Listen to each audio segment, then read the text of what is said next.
नमस्कार दोस्तों, स्वागत है आप सभी का मेरे YouTube चैनल पर। मैं हूं आपका दोस्त राजन सनोडिया। देखिए दोस्तों, मेरे टेलीग्राम चैनल सनोडिया 91 पर मैंने एक टेस्ट पेपर अपलोड किया था MP फॉरेस्ट गार्ड के लिए, जिसमें दोस्तों टोटल 50 प्रश्न शामिल थे। ठीक है। और कुछ स्टूडेंट ने बहुत अच्छा रिस्पांस दिए, उन्होंने 40 प्लस स्कोर किया है। ठीक है। और मैंने कहा था कि यदि आपके जितने भी नंबर आते हैं 50 में से, तो आप उसको डबल कर लेना और आप उसे 100 में से मान लेना। ठीक है। और आप उससे समझ सकते हो दोस्तों कि आपकी तैयारी किस लेवल की हो चुकी है। ठीक है। और जिन स्टूडेंट के नंबर कम आ रहे हैं, 25-30 आ रहे हैं, तो उनको देखो, मैं एक चीज़ बता देना चाहता हूँ क्लियर एंड कट, कि आपको बहुत ज़्यादा मेहनत की जरूरत है। आपको दिन और रात दोनों एक बराबर करने की जरूरत है। ठीक है। मतलब दोस्तों, ज़्यादा से ज़्यादा आपको पढ़ाई करना है। ठीक है। चलिए दोस्तों, आज के इस टेस्ट पेपर को मैं यहाँ पर सॉल्व करके बताता हूँ। ठीक है। With description. ठीक, एक एक क्वेश्चन को देखेंगे। कुछ क्वेश्चन दोस्तों स्टूडेंट कहते हैं कि गलत छपे हैं आंसर। ठीक है। तो मैं आपको बता देना चाहता हूं दोस्तों कि हाँ, मैथ्स के एक दो क्वेश्चन मैंने जानबूझकर गलत किया था। ठीक है। वो इसलिए किया था कि ऑप्शन गलत किया हूं, क्वेश्चन सही है, लेकिन मैंने इसलिए किया था ताकि मैं इस बात का आकलन मैं भी कर सकूं कि कौन सा student seriously test paper solve करता है या नहीं करते हैं। ठीक है। तो चलिए, बहुत अच्छा लगा मुझे कि बहुत सारे स्टूडेंट ने बताया कि सर ऑप्शन गलत है। तो ऑप्शन से क्या करना, हमें तो क्वेश्चन बनना चाहिए ना भाई। ठीक है। चलिए, आप क्वेश्चन की शुरुआत करते हैं। हम जो टेस्ट पेपर में थे मैंने दिए थे आपको। पहला क्वेश्चन दिया था, मध्य प्रदेश की राजकीय मछली कब घोषित की गई? तो इसका राइट आंसर था दोस्तों 2011 में। ठीक है। 2011 में क्या हुआ था, मध्य प्रदेश की राजकीय मछली घोषित की गई थी। ठीक है। अब देखिए दोस्तों, मध्य प्रदेश का राजकीय वृक्ष है बरगद है, राजकीय पुष्प सफेद लिली है, राजकीय पक्षी साहे बुलबुल है, राजकीय फल आम है, राजकीय पशु बारहसिंगा है, राजकीय खेल मलखम्ब है, राजकीय नृत्य राई है, राजकीय मछली महासीर है और राजकीय खेल मलखम्ब है। ठीक है। इसके अलावा दोस्तों, राजकीय नाट माछ होता है, राजकीय फसल सोयाबीन होती है। ठीक। राजकीय खेल जो है दोस्तों मलखम्ब, उसको 2013 में घोषित किया गया था। राजकीय मछली महासीर को 2011 में घोषित किया गया था। और राजकीय वृक्ष यानी बरगद, पशु यानी बारहसिंगा और पक्षी यानी दूधराज। दूधराज को दोस्तों याद रखना शाहबुलबुल या पैराडाइज फ्लाई कैचर भी कहते हैं। ठीक है। इसे 1 नवंबर 1981, मतलब दोस्तों मध्य प्रदेश की स्थापना दिवस की 25वीं वर्षगांठ में दोस्तों क्या हुआ था, राजकीय वृक्ष, पशु और पक्षी को घोषित किया गया था। ठीक है। वहीं दोस्तों, मध्य प्रदेश गान, सुख का दाता, सबका साथी, सबका यह संदेश है, माँ की गोद पिता का आश्रय, मेरा मध्य प्रदेश है। ठीक है। इसके रचनाकार थे दोस्तों महेश श्रीवास्तव, संगीतकार थे आदेश श्रीवास्तव, इसको गाया था शान ने और घोषणा हुई थी इसकी 2011 में। ठीक है। तो इतने सारे फैक्ट दोस्तों आपको याद करना है। नेक्स्ट क्वेश्चन पूछा था, मध्य प्रदेश के कितने जिलों की सीमा 2 राज्यों से लगी है? ठीक है। तो इसका राइट आंसर दोस्तों ऑप्शन नंबर डी 6। ठीक। अब 6 जिले कौन कौन से हैं देखिए। मुरैना की सीमा जो है दोस्तों राजस्थान उत्तर प्रदेश से लगती है, शिवपुरी की सीमा उत्तर प्रदेश राजस्थान से लगती है, सिंगरौली की उत्तर प्रदेश छत्तीसगढ़ से, बालाघाट की छत्तीसगढ़ महाराष्ट्र से, अलीराजपुर की गुजरात महाराष्ट्र से, झाबुआ की गुजरात राजस्थान से। तो इस प्रकार दोस्तों 6 जिले हैं जिनकी सीमा कितनी है, 2 राज्यों से लगती है। मैंने दोस्तों आपको ये सब टॉपिक पढ़ा चुका हूँ। ठीक है। मतलब हम लोगों ने पहले क्या हुआ है, डिटेल में जब हम टॉपिक पढ़ रहे थे एमपी जीके में, तो मैंने सब पढ़ा चुका हूँ। ठीक। चलिए, नेक्स्ट क्वेश्चन है, मध्य प्रदेश का न्यूनतम लिंगानुपात वाला संभाग कौन सा है? तो देखो भाई, आपको पता होगा मध्य प्रदेश का जो उत्तरी भाग है, मतलब भिंड मुरैना श्योपुर वाला है, तो वहाँ लिंगानुपात कम है। मतलब दोस्तों पुरुषों की अपेक्षा महिलाओं की संख्या कम होती है। ठीक है। तो 1000 पुरुष पे हम क्या करते हैं दोस्तों, 1000 पुरुष पे हम महिलाओं की संख्या देखते हैं, उसे क्या कहते हैं, लिंगानुपात कहते हैं। ठीक है। तो वो मध्य प्रदेश का न्यूनतम लिंगानुपात वाला संभाग पूछा है, तो याद रखना दोस्तों, चंबल संभाग जो है ये क्या है, मध्य प्रदेश का न्यूनतम लिंगानुपात वाला संभाग है। सबसे बड़ा जो क्षेत्रफल के हिसाब से संभाग देखा जाए तो जबलपुर है। क्षेत्रफल के हिसाब से छोटा संभाग न्यूनतम क्षेत्रफल वाला कहें तो शहडोल है। सर्वाधिक जनसंख्या वाला संभाग इंदौर, न्यूनतम जनसंख्या वाला संभाग भी शहडोल है, और न्यूनतम लिंगानुपात वाला संभाग चंबल होता है, और सर्वाधिक साक्षरता वाला संभाग की बात करें तो जबलपुर होता है। ठीक है।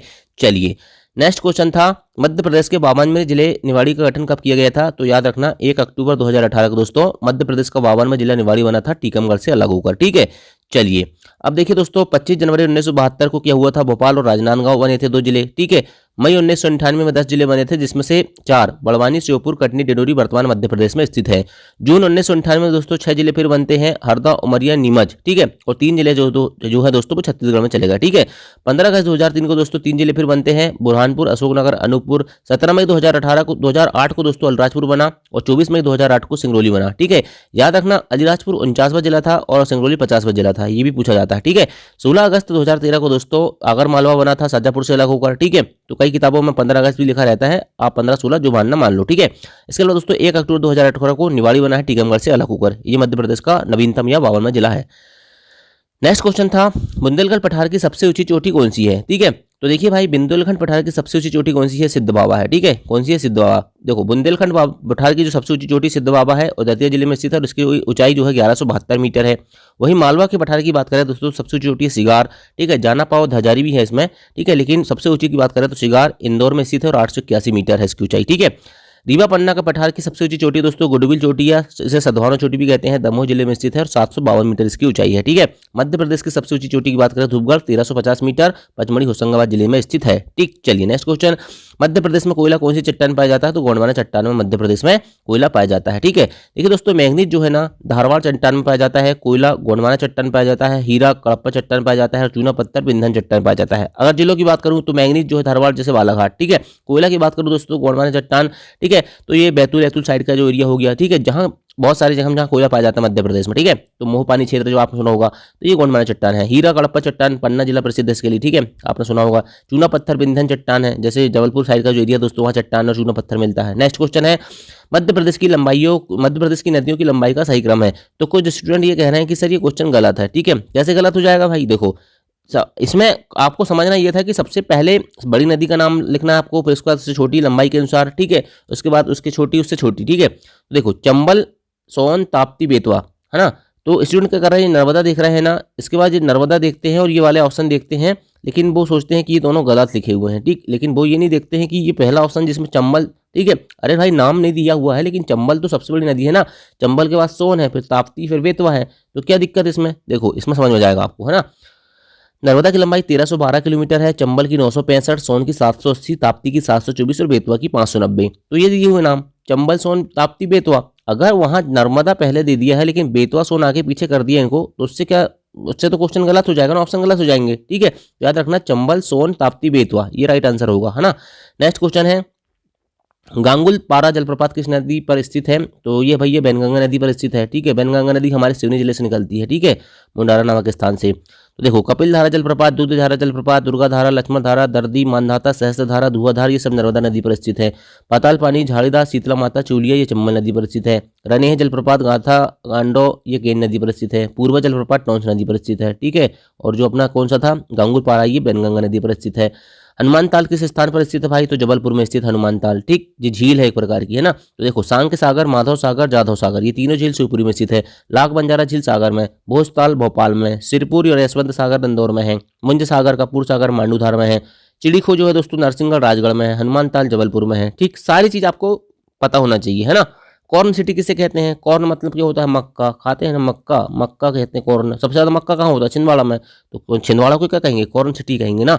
चलिए नेक्स्ट क्वेश्चन देखो, कॉर्न सिटी छिंदवाड़ा हो गया, गेहूं का भंडार मालवा, सरसों जिला मुरैना और सुनहर जिले खंडवा, खरगोन, निमाड़ वाले। ठीक, चलिए अब अगला सब्जेक्ट है दोस्तों, मैंने पूछा था आपसे इंग्लिश, तो अब यहाँ से हम इंग्लिश के क्वेश्चन सॉल्व करेंगे। ठीक है, his father is dash MLA। ठीक है, मैंने आपको एक रूल बताया था आर्टिकल में, यूनिवर्सल रूल, कि आपको क्या करना है, प्रोनाउंसिएशन देखना है। ठीक है, क्या देखना है? प्रोनाउंसिएशन। और आपको अंग्रेजी का प्रोनाउंसिएशन नहीं देखना है, आपको सिर्फ हिंदी का प्रोनाउंसिएशन देखना है। ठीक है, MLA को कैसे लिखते हैं? MLA, ये क्या है? ए है ना। ठीक है, ए क्या होता है? स्वर होता है। ठीक, ध्वनि का यदि स्वर है हिंदी में, ठीक है, तो वहां पर एन लगता है, और यदि वो व्यंजन है तो क्या लगता है? ए लगता है। ठीक है, तो यहाँ क्या हो जाएगा? His father is an MLA। ठीक है, मैंने आर्टिकल बहुत अच्छे से पढ़ाया हूँ, कम से कम 8 से 10 वीडियो डाल दी हूँ आर्टिकल के, लेकिन आप प्ले लिस्ट में जाके नहीं देखते हो। ठीक, चलिए next question, he is blind dash dash dash his on faults. इस प्रकार के क्वेश्चन आते हैं, लेकिन अगर मैं आपको दोस्तों टॉपिक वाइज पढ़ाऊंगा और आप प्रैक्टिस नहीं करोगे ना, तो आपको मैं गारंटी के साथ कह रहा हूँ कि आप अंग्रेजी क्वेश्चन पेपर में जाके सॉल्व नहीं कर पाओगे। अगर आप क्वेश्चन पेपर नहीं लगाओगे अंग्रेजी के, तो आप निश्चित रूप से लिख के रख लो, आप कितना भी अंग्रेजी पढ़ लो, आप परीक्षा हॉल में जाके क्वेश्चन सॉल्व नहीं कर पाओगे। He is blind dash dash dash his on faults. ठीक है, तो देखिए, he is blind dash his on floods, इसका आंसर क्या होगा? यहाँ आंसर हो जाएगा दोस्तों, ही इज ब्लाइंड्स ऑफ आएगा। ठीक है, देखो जहाँ ब्लाइंड लिखा है ना, ठीक, अंधा है, ब्लाइंड का मतलब क्या होता है? अंधा।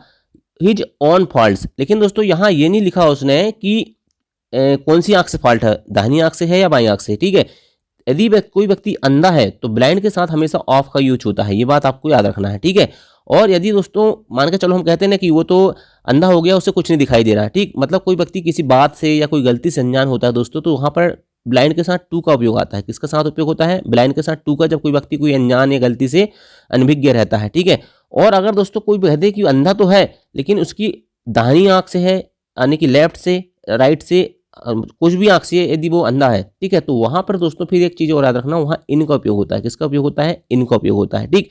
तो ये सारे अपवाद टाइप के जो क्वेश्चन रहते हैं ना, ये इन्हीं से क्वेश्चन आते हैं, ठीक। चलिए नेक्स्ट क्वेश्चन देखते हैं। इसलिए क्वेश्चन नंबर 12 का आंसर क्या हो जाएगा? राइट आंसर हो जाएगा ऑफ, ठीक। चलो नेक्स्ट क्वेश्चन है, the boy is intelligent dash also very talented, ठीक है। तो देखिए दोस्तों, वहाँ दो व्यक्ति हैं, दो वाई हैं, मतलब दो Y is intelligent also very talented, ठीक। तो एक चीज याद रखना, जब यहाँ पर क्या होता है दोस्तों, किसी की तुलना की जाए, the boy is intelligent also very talented, ठीक। The boy is intelligent dash also very talented. तो देखो दोस्तों, जहाँ पर किसी की खूबी के बारे में कहा जाए, ठीक है, तो याद रखना दोस्तों, द वॉयस होगा यहाँ, ठीक है। The voice is intelligent also very talented, ठीक है। तो यहाँ पर दोस्तों याद रखना, यहाँ एंड का यूज होगा। किसका यूज होगा? एंड का यूज होता है, ठीक है। और का यूज तो हो नहीं सकता, अथवा, बट मतलब लेकिन किंतु परंतु, यट मतलब भी नहीं हो सकता, ठीक। तो एंड का उपयोग दोस्तों जब किसी की तुलना करने के लिए किया जाता है, खूबियां बताने के लिए किया जाता है, तो वहाँ एंड का उपयोग किया जाता है। ये कंजक्शन है, ठीक। चलिए, विच of the following words means the opposite of saintly? क्या? सेंटली, ठीक है। तो देखो, सेंटली मतलब क्या होता है? सबसे पहले तो आपको होना चाहिए, सेंटली मतलब होता है दोस्तों पुण्यशील या पुण्य करने वाला, अच्छे काम करने वाला, पुण्यशील होता है, ठीक है। तो पुण्य करने वाले का उल्टा क्या हो जाएगा? पापी होगा ना। तो याद रखना दोस्तों, पापी किसका मतलब होता है? सिनफुल। अगर आपको इसकी हिंदी नहीं पता है तो आप नहीं कर पाओगे क्वेश्चन सॉल्व, ठीक है। इसलिए कह रहा हूँ, जितने से जितने ज़्यादा प्रैक्टिस करोगे तो आपका उतने भला होगा। एंटोनिम्स सिनोनिम्स में ही होता भाई, है ना। तो याद रखना, पुण्यशील मतलब सेंटली, और पापी मतलब सैनफुल। सिंपल सा क्वेश्चन है, सिंपल, है ना। चलिए next question, which of the following words means the opposite of saintly, ठीक है। तो देखो, अब सेंटली का अपोजिट वर्ड पूछ रहा है यहाँ पर, है ना। तो अभी ये क्वेश्चन तो हमारा हो गया यार, है ना, सेंटली का सिंपल हो गया, है ना। नेक्स्ट क्वेश्चन है, विच of the following word is the synonyms of Frank? कहते हैं हम वो बहुत फ्रैंक है। फ्रैंक का मतलब क्या हो सकता है बताओ आप? जैसे हम कहते हैं ना कि यार वो बंदा बहुत फ्रैंक टाइप का है ना। तो फ्रैंक का मतलब क्या हो सकता है बताइए आप मुझे। फ्रैंक का मतलब होता है दोस्तों कि किसी के साथ किसी प्रकार का कोई कपट का भाव नहीं रखता, ठीक है। तो उसी को कहते हैं, क्या कहते हैं? फ्रैंक कहते हैं, ठीक है। तो याद रखना दोस्तों, फ्रैंक का जो सिनोनिम्स हो जाएगा ना, अब यहाँ देखो, कैलियस मतलब होता है कठोर, कैंडिड मतलब होता है दोस्तों सरल या निष्कपट जिसको कहते हैं, ठीक। क्रूरल मतलब निर्दयी होता है, और सिविल मतलब सभ्य होता है या विनम्र होता है, ठीक है। तो फ्रैंक मतलब दोस्तों क्या? जिसके मन में किसी प्रकार की कोई मतलब वो ना रहे, ठीक है, मतलब किसी से कोई भेदभाव ना करे, सरल रहे, निष्कपट रहे, ठीक। तो कैंडिड हो जाएगा इसका सिनोनिम्स, क्या हो जाएगा? कैंडिड, ठीक। चलिए नेक्स्ट क्वेश्चन देखते हैं, which of the following words is the synonyms of trinomial? क्या? ट्राइनोमिकल, ठीक। चलिए, इसका राइट आंसर हो जाएगा दोस्तों, देखो, ट्राइनिकल मतलब क्या होता है? देखो, ये डिस्पोटिक, क्या लिखा है? डिस्पोटिक। इसका मतलब होता है दोस्तों, याद रखना, निरंकुश। क्या होता है? डिस्पोटिक मतलब होता है निरंकुश।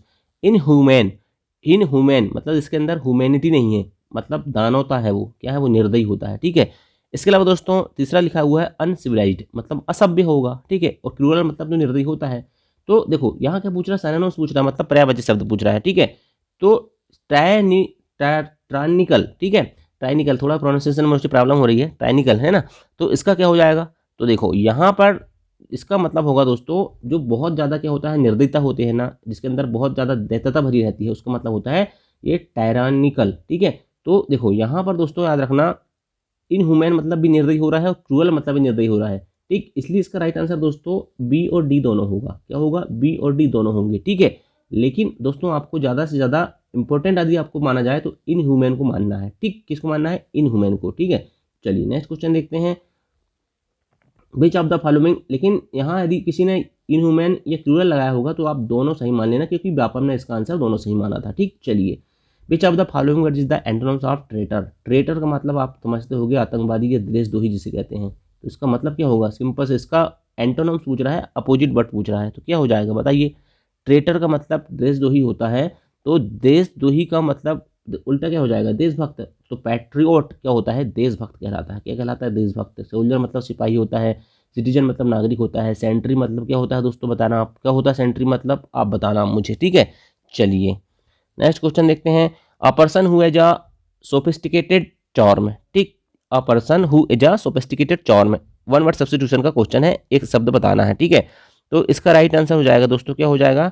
इसका आंसर हो जाएगा डिबोनियर। क्या हो जाएगा? Debonair. A person who has a sophisticated charm, जिसका बहुत अच्छा व्यवहार रहता है दोस्तों, उसको क्या कहते हैं? सुशील कहते हैं। हम क्या कहते हैं? सुशील कहते हैं, ठीक। चलिए नेक्स्ट क्वेश्चन देखते हैं भाई, which are the following words has been misspelled, ठीक है। तो देखिए इसमें मिस स्पेल्ड, कमिंग सही लिखा है, फ्लाइंग भी सही लिखा है, कैचिंग भी सही लिखा है, जो राइटिंग है दोस्तों इसमें WRITING होता है, ये डबल टी लगा है, ठीक, इसलिए आंसर ए हो जाएगा इसका, ठीक। चलिए क्वेश्चन नंबर 20 है, क्वेश्चन नंबर ए सही 19 हो गया। Question number 20, beach of the following words is not correctly spelled, ठीक है, बिगिनिंग, कनिंग, डिलूडिंग और कॉन्फेरिंग, ठीक है, तो इसमें correct word is not correctly spelled, मतलब एक जो है दोस्तों इसमें क्या है, करेक्ट नहीं है, बाकी सब करेक्ट है, तो इसका राइट आंसर है दोस्तों बिगिनिंग। क्या हो जाएगा इसका राइट आंसर, बिगिनिंग, ठीक। बिगिनिंग की स्पेलिंग देखना क्या आती है, अच्छे से बताना फिर मेरे को, ठीक है।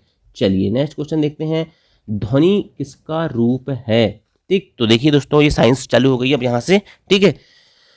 तो ध्वनि किसका रूप होती है, याद रखना दोस्तों, ध्वनि जो होती है ऊर्जा का रूप होती है। किसका रूप होती है ध्वनि, ध्वनि जो होती है ऊर्जा का रूप होती है। किसका रूप होती है ध्वनि, ध्वनि ऊर्जा का रूप होती है। और ध्वनि कौन सी तरंग होती है, अनुदैर्ध्य तरंग होती है, ठीक है। और ध्वनि की चाल सबसे ज्यादा किसमें होती है, ठोस में होती है, ठीक। निर्वात में ये गमन नहीं कर सकती है, कौन, ध्वनि, ठीक, साउंड, ठीक है। इसके अलावा दोस्तों बहुत सारे फैक्ट हैं, लेकिन मैं आपको इतना डिटेल बताऊंगा तो बहुत बड़ा वीडियो बन जाएगा, ठीक है। कार्य का मात्रक क्या होता है भाई, कार्य का मात्रक होता है भाई जूल। क्या होता है कार्य का मात्रक, जूल। देखो कार्य मतलब होता है डब्लू, जैसे डब्लू मतलब होता है एफ इंटू डी, कार्य बराबर बल गुणित विस्थापन। बल का मात्रक होता है न्यूटन और डी का मात्रक मतलब विस्थापन का मात्रक होता है मीटर, ठीक है। न्यूटन इंटू मीटर को क्या कहते हैं, जूल कहते हैं, ठीक है। ये सब चीज़ आपको पता होना चाहिए।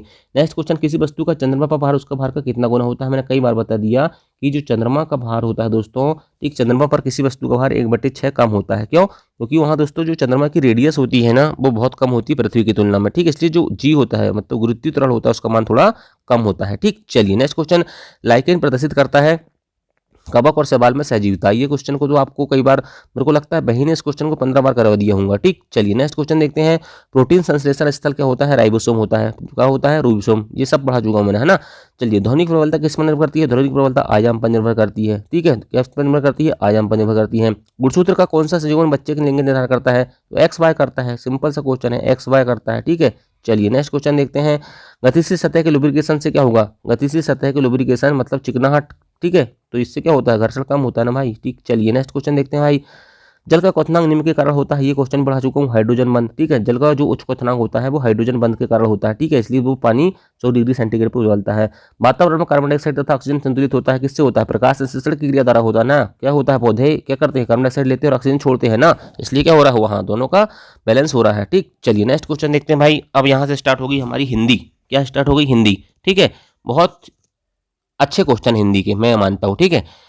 संधि शब्द कैसा है, तो याद रखना दोस्तों, संधि जो है तत्सम शब्द होता है। तत्सम क्या होता है, संस्कृत के समान, ठीक। तद्भव क्या होता है, संस्कृत से उत्पन्न हुए, ठीक। देशी क्या होता है, देशी मतलब क्षेत्रीय भाषा, है ना। विदेशी विदेश से आए हुए, जैसे अंग्रेजी शब्द हो गया, अरबी हो गया, फारसी हो गया, ठीक। कारक के कितने भेद होते हैं, कारक के 8 भेद होते हैं भाई, कितने होते हैं, 8। कर्तन है कर्म को करण से संप्रदान के लिए, अपादान से संबंध काके की अधिकरण में पर संबोधन है वो, ठीक। चलिए नेक्स्ट क्वेश्चन देखते हैं, हाथी का पर्यायवाची शब्द क्या होता है भाई।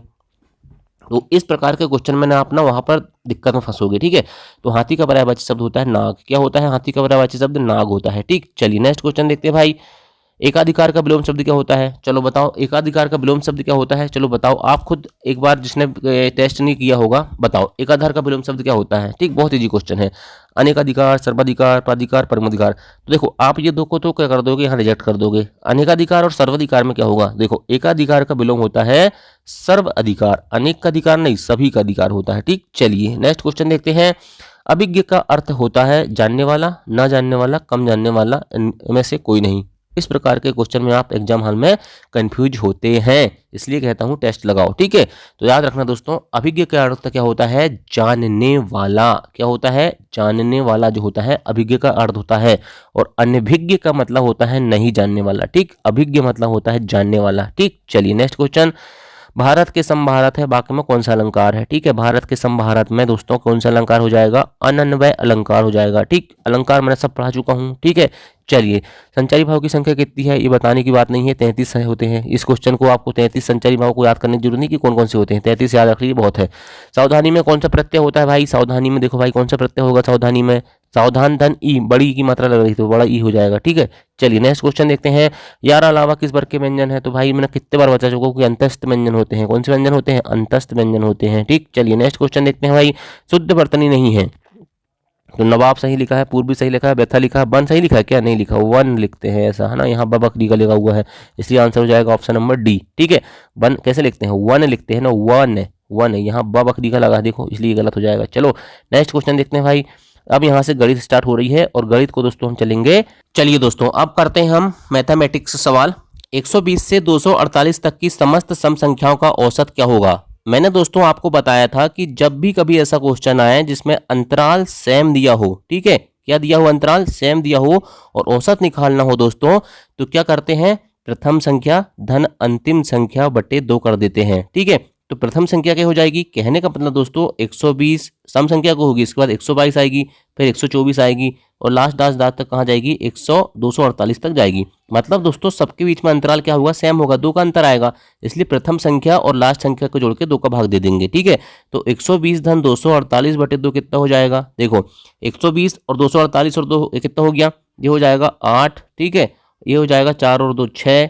ठीक है, 2 और 1 3 हो जाएगा, 368 बटे 2 काटेंगे, 2 एकम 2, 2 एकम 2, 2 8 16, 2 चौके 8, 184 आंसर आएगा। लेकिन यहाँ कोई ऑप्शन में नहीं दिया हुआ है। ठीक है, तो मैंने दोस्तों इसके जो ऑप्शन है ना जानबूझकर गलत किए थे। ठीक है, क्यों, क्योंकि आप लोग सीरियस भी तो रहना चाहिए। पता चला दोस्तों आप क्या करते हो, मैथ्स के क्वेश्चन सॉल्व नहीं करते। ठीक, और जब तक आप दोस्तों क्वेश्चन करके आपका आंसर गलत नहीं आएगा तब तक आप सीखोगे नहीं और आप सीरियस नहीं होगे। ठीक है, चलिए नेक्स्ट क्वेश्चन देखते हैं। इसके बाद क्वेश्चन 2 था, क्वेश्चन नंबर 2। एक चुनाव में 2 उम्मीदवार थे, कितने उम्मीदवार थे भैया, 2 उम्मीदवार थे। ठीक है, और जीतने वाले उम्मीदवार को कुल मतों का 65% प्राप्त हुआ। देखो जीतने वाला इधर हो गया, हारने वाला इधर हो गया। ठीक, जीतने वालों को 65% मिले, ठीक है 65%, हारने वाले को कितने मिलेंगे, टोटल 100% वोट की होती है ना, तो हारने वाले को कितने मिलेंगी। ठीक है, देखिए हारने वाले को मिल जाएंगे 65 5 30 मतलब 35%। ठीक है, कितने परसेंट, 35%, और 900 मतों से विजयी हुआ। मतलब दोस्तों दोनों के बीच का जो अंतर है कितनी वोट है, 900 वोट है। मतलब दोस्तों 65% और 35% दोनों का अंतर कितना हो गया, 30%। मतलब 30% किसके बराबर हो गया, 900 के बराबर हो गया। ठीक है, इसलिए दोस्तों 1% किसके बराबर हो जाएगा, काट देंगे तो 30 से कट जाएगा, 30 3 90 0, 30 बार कट गया। ठीक है, तो इसलिए देखिए 1% आ गया कितना, 30। तो क्या कह रहा है, मतदाता सूची में कितने मतदाता के नाम दर्ज है, मतलब 100% याद करना है। तो 100% कितना हो जाएगा, दोनों साइड 100 का गड़ा कर दो, तो 30 गुणित 100 कितना हो जाएगा, 3000। मतलब दोस्तों टोटल मतदाता कितने हैं, 3000 हैं। ठीक है, चलिए नेक्स्ट क्वेश्चन देखते हैं भाई, क्वेश्चन नंबर 3। क्वेश्चन नंबर 3 है, तो क्वेश्चन नंबर 43 है। किसी वस्तु को 24 रुपए में बेचने पर उतने ही प्रतिशत लाभ होता है जितना वस्तु का क्रय मूल्य है। वस्तु का क्रय मूल्य है, वस्तु का क्रय मूल्य ज्ञात कीजिए। ठीक है, तो देखिए दोस्तों, तो ये क्वेश्चन नंबर 3 है दोस्तों। ये कह रहा है आपका, क्या कह रहा है कि वस्तु को, दोस्तों थोड़ा लाइट चली गई है, 1 मिनट में लाइट सेट कर लूँ। तो ये क्वेश्चन कह रहा है दोस्तों कि किसी वस्तु को 24 रुपए में बेचने पर उतने ही प्रतिशत लाभ होता है जितना वस्तु का क्रय मूल्य है। वस्तु का क्रय मूल्य ज्ञात कीजिए। ठीक है, तो देखो भाई क्वेश्चन क्या कह रहा है, किसी वस्तु को 24 रुपए में बेचने पर उतने ही प्रतिशत लाभ होता है जितना वस्तु का क्रय मूल्य है। तो मैं इस क्वेश्चन को कैसे सॉल्व करूंगा, मैं इस क्वेश्चन को सॉल्व करूंगा ऑप्शन मेथड से। कौन सी मेथड से सॉल्व करूंगा, ऑप्शन मेथड से। अभी मैं दोस्तों आपको बहुत सारे क्वेश्चन ऑप्शन से जो क्लिक होते हैं ना वो भी सिखाऊंगा। ठीक है, तो देखिए ऑप्शन से कैसे क्लिक करेंगे। क्वेश्चन क्या कह रहा है, किस वस्तु को 24 रुपए में बेचने पर उतने ही प्रतिशत लाभ होता है जितना वस्तु का क्रय मूल्य है। वस्तु का क्रय मूल्य मान के चलो दोस्तों, मैं पहला ही ऑप्शन उठाता हूं और 20 रुपये उठाता हूं, तो मान के चलो वस्तु का क्रय मूल्य कितना है, 20 रुपया है। अगर 20 रुपया क्रय मूल्य है दोस्तों और 24 रुपये में बेच रहा हूं, तो कितने का लाभ हो रहा है मेरे को, 4 रुपये का लाभ हो रहा है। तो ये बताइए, अगर आपका परसेंटेज कैलकुलेशन बहुत अच्छे से होगा ना तो आप समझ जाओगे तुरंत कि 20% का 20% 4 होता है। कैसे होगा, 20 का 20% 4 होता है, कैसे हो जाता है, देखो 4/20 गुणित 100 कितना होगा, 20 एकम 20, 20 पंचे 100, तो 5 चौके 20। तो आंसर क्या आ जाएगा दोस्तों, 20 आ जाएगा। ठीक, मतलब दोस्तों क्या हो रहा है, कितने प्रतिशत, मतलब दोस्तों 20% का लाभ हो रहा है 20 रुपये में, तो वो 24 रुपये में बिक रही है। ठीक, क्लियर। बहुत आसान सवाल रहते हैं, एमपी फॉरेस्ट गार्ड में बहुत इजी क्वेश्चन आते हैं। ठीक, चलिए क्वेश्चन नंबर 44 देखते हैं। एक सामान का अंकित मूल्य 1000 है जो 10%, 5%, 20% के बट्टे पर उपलब्ध है। सामान का विक्रय मूल्य ज्ञात करो। तो मैंने कई बार बताऊं कि जहां भी बट्टा दोस्तों क्रम से आए तो 100 गुणित 10% लिखा है तो 90/100 लिख दो। ठीक है, इसके बाद 95/100 लिख दो 5 को। ठीक है, इसके बाद ये 20% है तो 80/100 लिख दो, मतलब 100 में से घटे जाओ बटे 100 लिखते जाओ। ठीक है, अब देखो 1 2 3 4 5 5 जीरो हैं, 1 2 3 4 5 जीरो कटा दिया। ठीक है, अब बचा क्या, 9 गुणित 8 मतलब कितना हो गया, 72। 9 8 72 गुणित 95 बटे कितना बच गया, 10। ठीक, काट दो इसको भाई, ये कट गया 36 बार, ये कट गया 5 बार, ये किससे कट जाएगा, 19 19 पंचे 95। ठीक है, 19 का गुणा 6 में करोगे तो 19 छक्के कितने हो जाएगा, 114 की 4 हासिल का 11। ठीक है, और 19 एकम 19 19 3 57 और 11 कितने हो जाएगा, 68, मतलब 684 इसका आंसर आ जाएगा। ठीक, 684 आंसर आ गया। कितना आसान सवाल है, कैलकुलेशन करना है सिर्फ में। ठीक है, चलिए नेक्स्ट क्वेश्चन देखते हैं। क्वेश्चन नंबर 5 है, कोई धन 5% वार्षिक ब्याज की दर से कितने वर्षों में 3 गुना हो जाएगा। देखो मैं बहुत आसान मेथड बताऊंगा आपको। जब भी ये बोलता है ना कितने गुना हो जाए, इतना गुना हो जाए वाला क्वेश्चन आएगा, तो आप कुछ मत करना, जितने गुना लिखा है ठीक उसमें से एक घटाना। क्या करना, 3 गुना लिखा है ना, तो 3 माइनस 1 घटा दिए। ठीक है, बटे में जितनी दर दी हुई है उसको लिख दो। ठीक, 3 माइनस 1 बटे 5, और क्या करना है, 100 का गुणा कर दो, वही धन होगा। समझ गए, कितने वर्ष में समय निकल जाएगा। ठीक, समय बराबर हो जाता है जितने गुना दिया है वो बस एक घटाना है, दर लिखना है और 100 का गुणा करना है। तो 3 में से 1 गए 2। ठीक है, 2 बटे 5 से काट दो, पहले 20 बार कट जाएगा। 3 में से 1 गए 2। ठीक है, और 2 और जी 20 हो गया, 20 दूनी 40। ठीक, तो कितना आंसर आ जाएगा, 40 आ जाएगा। 40 वर्ष आंसर आएगा। ठीक, 40 वर्ष। चलिए नेक्स्ट क्वेश्चन देखते हैं भाई। क्वेश्चन नंबर 46 है, 12 व्यक्ति किसी काम को 8 दिन में कर लेते हैं, तो 16 व्यक्ति उसे कितने दिन में करेंगे। मैंने बताया था जब काम की मात्रा समान हो तो क्या करते हैं, पहले वाक्य का गुणनफल बराबर दूसरे वाक्य का गुणनफल। ठीक, अब भी करवाया था। तो 12 गुणित 8 बराबर 16 गुणित x। ठीक है, पिछले वीडियो में सिखाया था ये, है ना। तो 8 एकम 8, 8 दूनी 16, ये 2 एकम 2, 2 छीं 12, x बराबर 6 आंसर आ जाएगा। इतना आसान सवाल। ठीक, चलिए नेक्स्ट क्वेश्चन देखते हैं। क्वेश्चन नंबर 7, एक रेलगाड़ी की लंबाई है 150 मीटर, चाल 54 किलोमीटर प्रति घंटा है, रेलवे पटरी के किनारे खड़े व्यक्ति को इतने समय पार कर लेगी। समय याद करना है, चाल बराबर दूरी बटे समय होता है पता है, तो समय बराबर क्या हो जाएगा, दूरी बटे चाल। दूरी बटे चाल, है ना। दूरी कितनी हुई भाई, देखो दूरी क्या होगी, रेलगाड़ी की लंबाई के बराबर होगी। 150 मीटर दिया हुआ है, 150 मीटर लिख दो, बटे चाल क्या दिया है, 54 किलोमीटर प्रति घंटा। तो 54 किलोमीटर प्रति घंटा को अब देखो मीटर में दिया हुआ तो इसको मीटर में बदलना पड़ेगा ना, मीटर प्रति सेकंड में। तो हम क्या करते हैं, 5 बटे 18 का गुणा करते हैं। ठीक है, 18 का 18, 18 दी 54। ठीक है, ये 5 दिया 15 हो जाएगा, 15 से 150 कट जाएगा 10 बार, मतलब क्या जाएगा दोस्तों 10, और ये मीटर से मीटर कट जाएगा और 10 सेकंड आ जाएगा आंसर। ठीक है, तो 10 सेकंड आंसर आता है इसका। कितना आंसर आता है, 10 सेकंड। नेक्स्ट क्वेश्चन देखते हैं। क्वेश्चन नंबर 8 था, बहुत आसान सवाल था, इसमें तो कुछ करना ही नहीं था, सिर्फ आपको पता होना चाहिए कि समचतुर्भुज का क्षेत्रफल का फार्मूला क्या होता है। तो दोनों विकर्ण जो दिए हैं दोस्तों, देखिए विकर्ण दिए हुए हैं 16 सेंटीमीटर 12 सेंटीमीटर, दोनों को गुणा करना था 16 गुणित 12 और दोनों के बट्टे 2 कर देना था। क्या करना था, 2 कर देना था। 2 अट्ठे 16 और 12 अट्ठे 96, ये आंसर आ गया।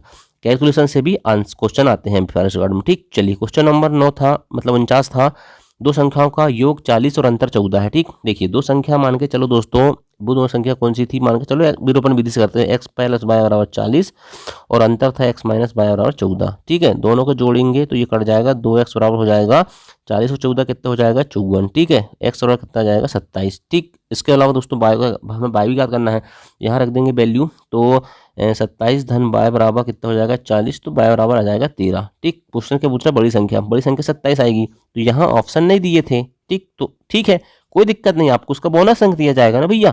या पेपर एग्जाम हॉल में क्वेश्चन गलत नहीं होते क्या, छपते हैं, वहाँ भी तो नॉर्मलाइजेशन होता है ना। फिर चलिए 10 नंबर क्वेश्चन देखते हैं। 0.477 इस साधारण भिन्न के बराबर है। ठीक है, आवर्त दशमलव का क्वेश्चन है भाई, है ना, बहुत इंपॉर्टेंट टॉपिक है एमपीआरएस के दृष्टिकोण से, इसको बहुत इंपॉर्टेंट है, बहुत अच्छे से पढ़ना।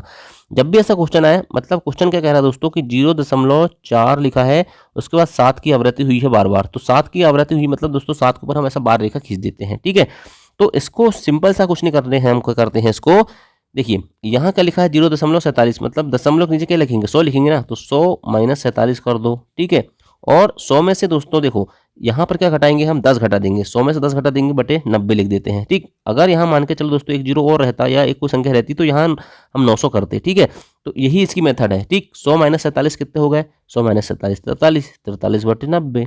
ठीक, इसके अलावा आप ज़्यादा सीखने की जरूरत मत करना। ठीक, 43 बटे 90 इसका आंसर हो जाएगा ना। बहुत आसान सवाल आते हैं अभी फर्स्ट गार्ड में, तो ये हो गए। अब आपको बताना है दोस्तों आपका स्कोर कितना रहा भाई। ठीक, चलिए थैंक यू, जय हिंद, जय भारत।